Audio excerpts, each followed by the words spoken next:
Love 101.1, Savannah's #1 for R&B and the best old school iHeartRadio. I'm excited. It's Workflow Radio with your boy Kaliko, and I got Dr. AMIR TOURE in the building, Mr. Low Country, South Kakalaki, Georgia, Florida, all of it, always putting on. How you doing, doctor? Doing excellent, brother. Always glad to be here with the one, the only. He make it happen. He make it happen. Kaliko, listen to him. That's right. We listen to the brother. Hey, yes, that's indeed. love. Yes, that, indeed. And, yes, and indeed. you know, you're one of the people I like connected with early in my touching down here. And from the first conversation when I had you on my podcast, I'm like, this brother is on it. You know, our spirits just kind of resonate together. Yes, and sir. so already, you always keep something going on social media, and I've been seeing the local news.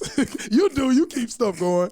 I've seen the local news, and I've been seeing the paper talking about Orange Crush, and I'm hearing a negative side of it, a positive side, but there's some obvious things that I think people are not pointing out. And first thing I want you to do is give the people is let them know a little bit about Orange Crush and how it started. Well, Orange Crush started out at Savannah State University, and one of the things, my brother, is that the interesting thing, people are going to say, I'm the founders, I'm a member of the founding of Orange Crush, and I was like, wait a minute.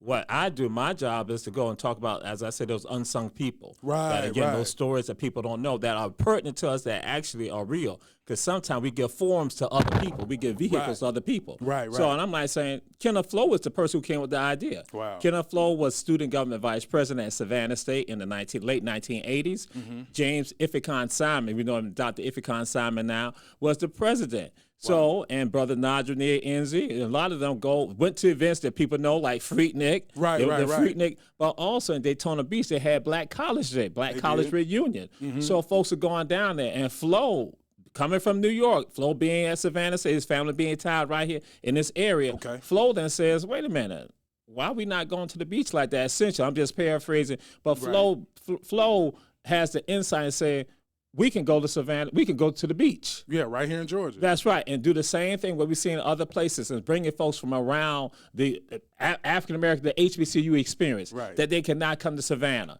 But then somebody else says something too, which is a little different. They said that, but also now it allows folks, if they couldn't travel to those other places, they could do it right here in Savannah. You can stay right home. You don't have to go down the road. So Flo germinates this idea, and then that's when he and Ifikon now go and produce the first Orange Crush. And it is so crazy that you got people saying that I did Orange Crush, I did that. Yeah. No, the name Orange Crush did not exist. They came up with the name Orange Crush. Wow. And it's been since I've been in the coastal area since 2004. It was already popping. Like it was gone. 1989. That's when Flo comes up with. Flo is the one that gives it the name. Flo gives the concept. So I say, yes. Were black people going out to the beach? Yes, they were going out to the beach. Yes, we know that. Were people picnicking on the beach? Yes, they were doing all of that at the beach. Were people celebrating at the beach? Yes, we know that. But this thing called Orange Crush that occurs in April, that third weekend in April, comes from out the mind of Kenneth Flo and then spurred on by James Ifikon Simon. And they had other activities that went on also that it was culminated in with regards to what you saw, the beach party, the pool party, and the other activities, the concerts. That was the culminating element to it, but they had other things going on too, because I used to tell people, I said, it was a part of a Pan-African experience. Because Dr. Simon, Ifikon Simon, is a Pan-African. So again, from the VI, from the Virgin Islands, my boy, Charlotte Amali, he's Charlotte Amali in the house. And so, I got to throw that out there. Definitely. So what then happens, so now he throws in that element right there. So now people see that, and Orange Crush now becomes a part of the legacy of the Student Government Association at Savannah State. Up until approximately 1991. That's when Savannah State now goes and says, hey, listen, we can no longer let y'all be the one sponsoring this and putting this on because of liability issues. Right. I tell folks, because now if something happens out there, guess what then happens? That person can then pursue an action against Savannah State and also the state of Georgia. So that's why I said to myself, not that I know this, but I can understand that the general counsel for Savannah State or somebody from the even Attorney General office or someone from the Board of Regents is going to say, listen here, they can't be the sponsors of it. The school cannot be the sponsor. Now, individual promoters can. Right. Which is what we're seeing in the media right now. And that's what happened. And they're putting this guy one-on-one, and he's carrying it, but it seemed like he doesn't have all the information. He doesn't have everything to have that type of battle with Tybee Island and the government. Well, and that's why I say, and this is something that happened over time. That again, so you not had individuals, but because everybody understands, just like people gonna come to Savannah for St. Patrick's Day regardless. Right, pack it out. They're gonna come anyway. They're gonna come. They're gonna come anyway. Right. They're gonna go to New Orleans anyway for Mardi Gras. They're gonna go there. That's understood. If you want to talk about some of the other festivals around that time, they're gonna go to the Rose Parade there also. And don't tell me that people don't get drunk at the Rose Parade. Oh, Callie didn't want me to talk about that. No. But this, like what you're saying right there, one of the biggest things for me is how do they remove that this is just a bunch of college kids having a good time without it being about them being black? Because there's certain events that go on Georgia, Florida. How much drunkenness do we see from college students in the area? Well, you see college students and adults. You see minors. You see minors. You see elders. You see the entire gamut. You see males, females. You see the entire gamut. You see whatever sexual orientation, whatever gender identification. You see all of everybody. But now when it comes down to these folks with these black faces, and so then what happens is that now we got brothers and sisters who are doing promotion and other things like that, and it's somewhat of a profit. Right. It's a it's not how can I can get this on right here. So then that's when you don't necessarily have as much control. True. But now I have one brother. In fact, I was talking with DJ Protocol on his show, and he discussed how he had gone to Tybee, and the folks there say, okay, this is what you need to do, and they gave him the layout or the game plan on what needs to be done. But so they do have a plan that if the promoter or just the people who are organizing, if they meet with the people, it wouldn't be no issue if they did it that way. And so now let me tell you, and that's what the conversation when I was on Protocol's show, that's what came up. Protocol said they told him, and so even now to go back in time, even with regards to when people talk about how they were the creators of Orange Crush, guess what? Flo had to do permits. He had to do permits. So it came out the gate starting right. Right. So he had to do permits, and so now it probably has expanded because just like when it comes down to it, when you see them brown, yellow, red, black faces, them peach faces, them cream faces, then it becomes an issue, you know. And so and ain't nobody need to act like this is something brand new. Folks can go and tell you in the 90s.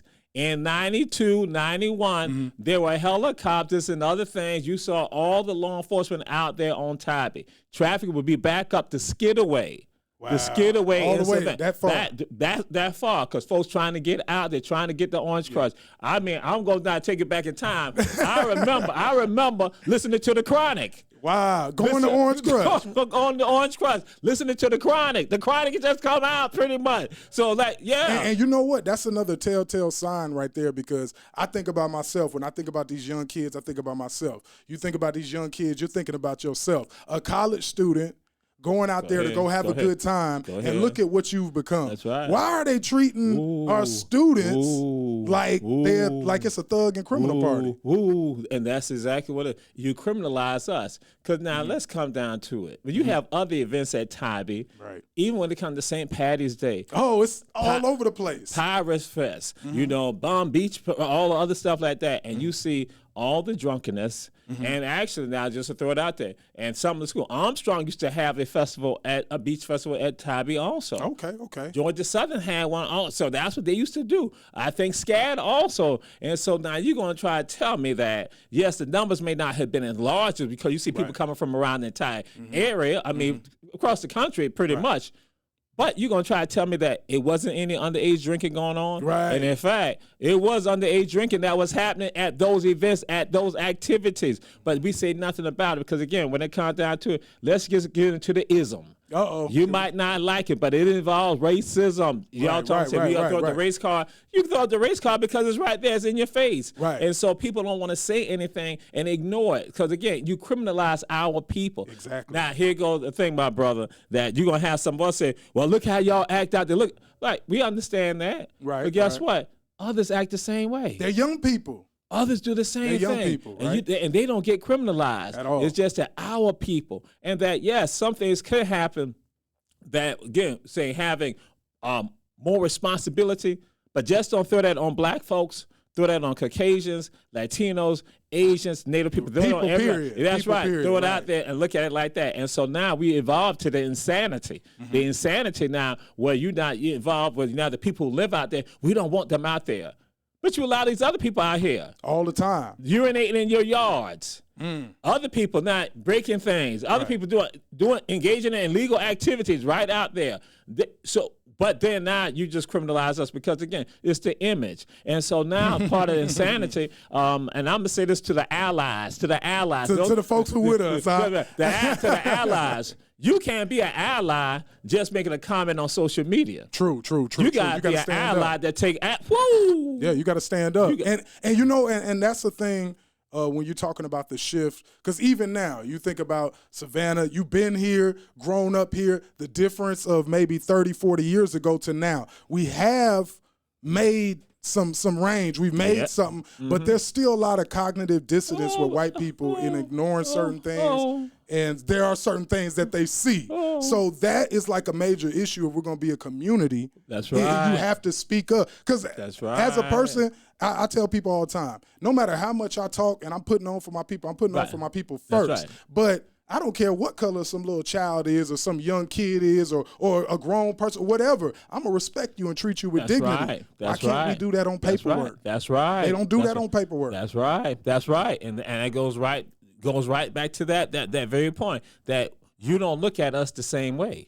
Man. Yeah, you don't look at us the same way, and you play the game with regard, and then you justify because your friends say something, and so you like, okay, yeah, you'll go a little bit, with regards to say it's wrong, but then also you're gonna say, well, you need to do this right here. They need to do this right here. Y'all need, if you act better. I'm not saying, but you don't do that with other people. You make excuses for other people. Or you say, oh, they're just kids. They're just teens. Right, they little just boys.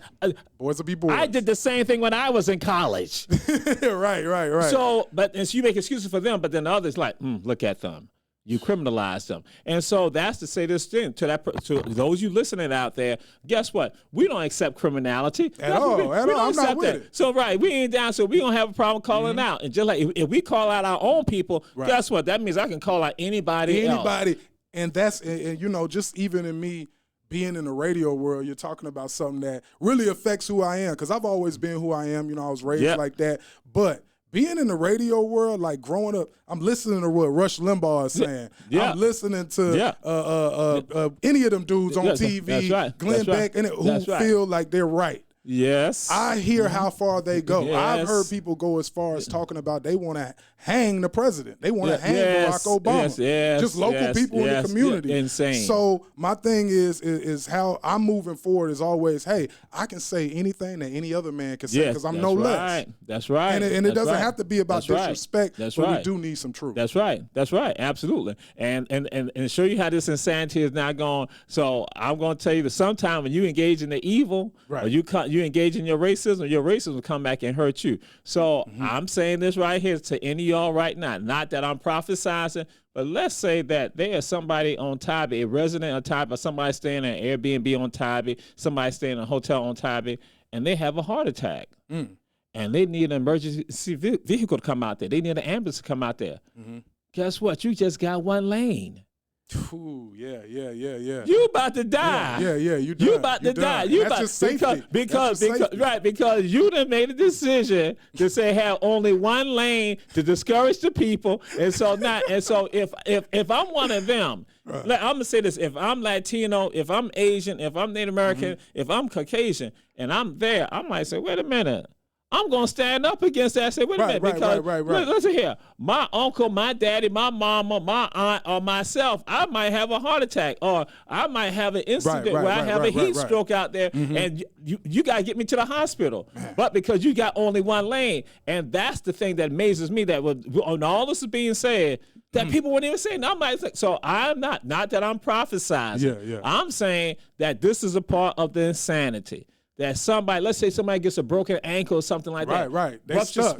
All to keep us out. That's right. And this is the thing, and not even to bounce around crazy, because I'm going to get you out of here, because I'm going to have you come back. All right, that's all good, brother. But when you talk about everything that's going on with the island. You know, you talk about St. Helena. You talk about all these islands where they got tolls and they got this road and they're trying to keep us off. One of the biggest problem I have with that is like, why are they so like serious about keeping us where we came in from? Like, we came in on the beach.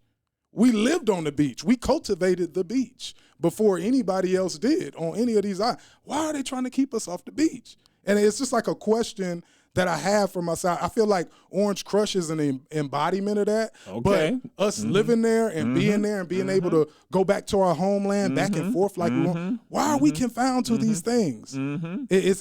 But like you say, it's a continuous and situation, but it has to be called out. We got to stop it at sometimes as a collective, you know? Any way that we can. All right. So I'm gonna do this right here. Here you go. He finna take it up another notch. Here you go. I'm gonna say this. Calico just when it said, we go there. Why can't the beach is a part of us and who we are tied to?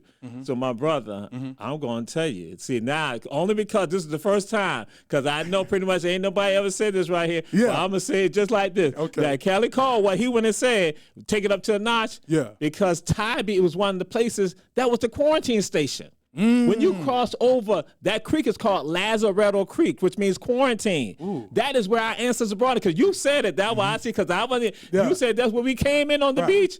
Tybee is the place where we came in at. Cockspur Island, where we came in at. So I'm saying right now, he probably just called it on out. And that is part of probably that generational, that ancestral spirit that resides even though people are going there for the other celebration and all that. Again, it might be your ancestors not hitting you, saying, you got to go back. Even though you might get some jaded views with regards to it's the ancestors. Now I'm saying, now calling someone to come back there. This is part of your beginning right here. When you cross that water, that's where you landed at. And so that's why that called. So I'm just saying to you, brother, you just called it on out. It's that sacred call. And, so and that's why. And I feel it. Like I'll tell you right now, I grew up in San Diego, California. But when I got to coastal Georgia, 17 years old, and I started reading, I got a chance I knew my grandmother, but I got to be with my grandmother every day. I started learning who I was. Yes, sir. And what the land was and to us. So now, after all the reading, all the foolishness, it's brought me to, who let this happen? How do we lose so much? My brother, that's why you just said something there. Because, see, I had never thought about when you just said it, and that one, it just hit me. Because, again, now I take what the people give me. I'm like, oh, shoot, Jamal, what he just said? That, this is where we were. And I'm like, yeah, that's what we came in at. Yeah, exactly. And what the deal might really be is that, yes, people come into Orange Crush, but it might be something even more spiritual.